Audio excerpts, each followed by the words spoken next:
Everything we have done so far has been local. Files on a machine we are already inside. But hacking is not about one machine. It is about the connections between them. The ports, the protocols, the services listening in the dark waiting for the right knock. In this episode, we'll explore SSH keys, raw TCP with Netcat, encrypted SSL connections, and port scanning with nmap. This is where the terminal starts talking to the network. Let us start with level 13.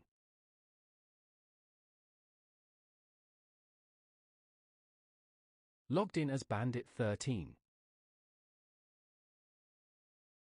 There is no password file this time. Instead, there is an SSH private key.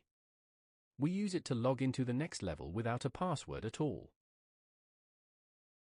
There is the private key file. SSH key authentication works like this: the server holds a public key, you hold the private key. When you connect, the server challenges you with something only the private key can answer. No password ever travels over the network. The Bandit servers disallow connection to other levels from localhost, so we have to connect to the next level from our local machine.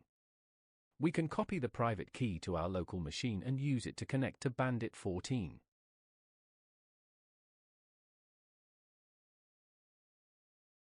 The I flag tells SSH which identity file to use.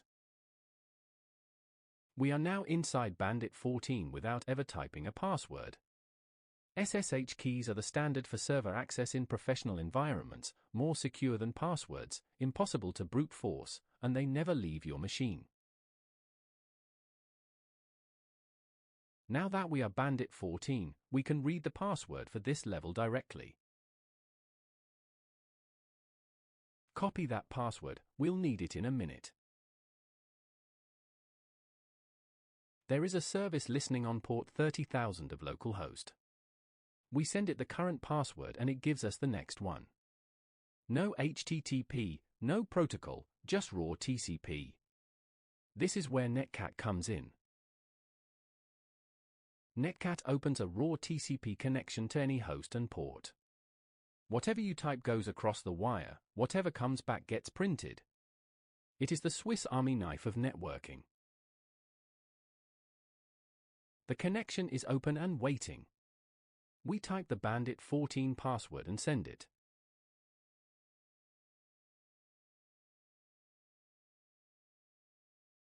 Correct, and there is the password for level 15.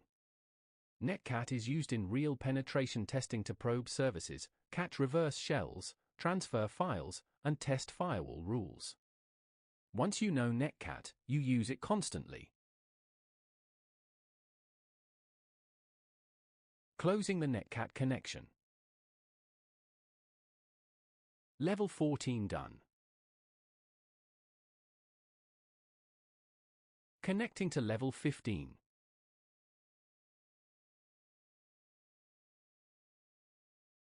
Logged in as Bandit 15. Same idea as level 14, send the password to a port, receive the next one.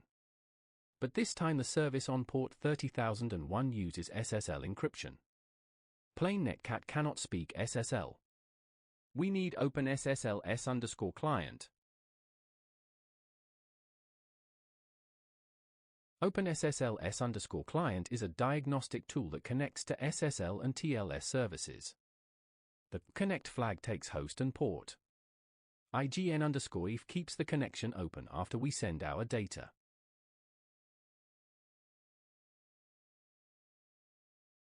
The TLS handshake completes and we see the certificate details. The connection is now encrypted. We type the password and send it.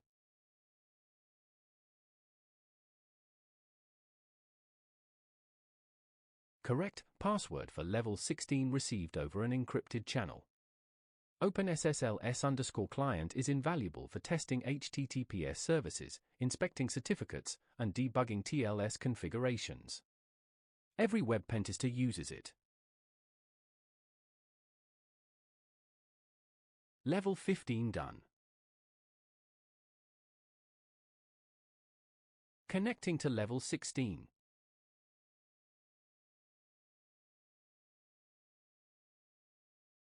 Logged in as Bandit 16.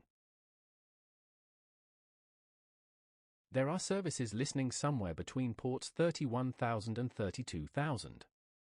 One of them speaks SSL and will give us the next credentials. We do not know which port. This is what nmap is for. Nmap is the industry standard port scanner. SV tells it to probe open ports and identify what service and version is running. We give it the port range with P. Nmap found the open ports and identified which ones are running SSL. The one reporting SSL but not echo is our target. Let us connect to it with openssl s_client. Connecting to the correct SSL port.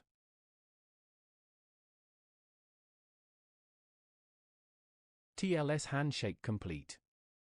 Sending the current password.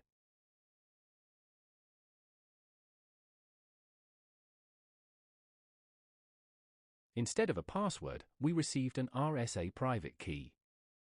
We need to save it and use it to log into the next level, just like we did in level 13. Level 16 done. Let us log into Bandit 17 using the private key.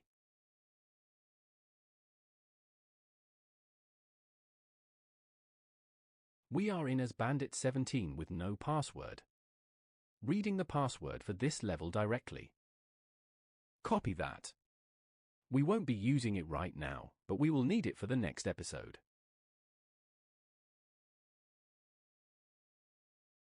And that is episode 4.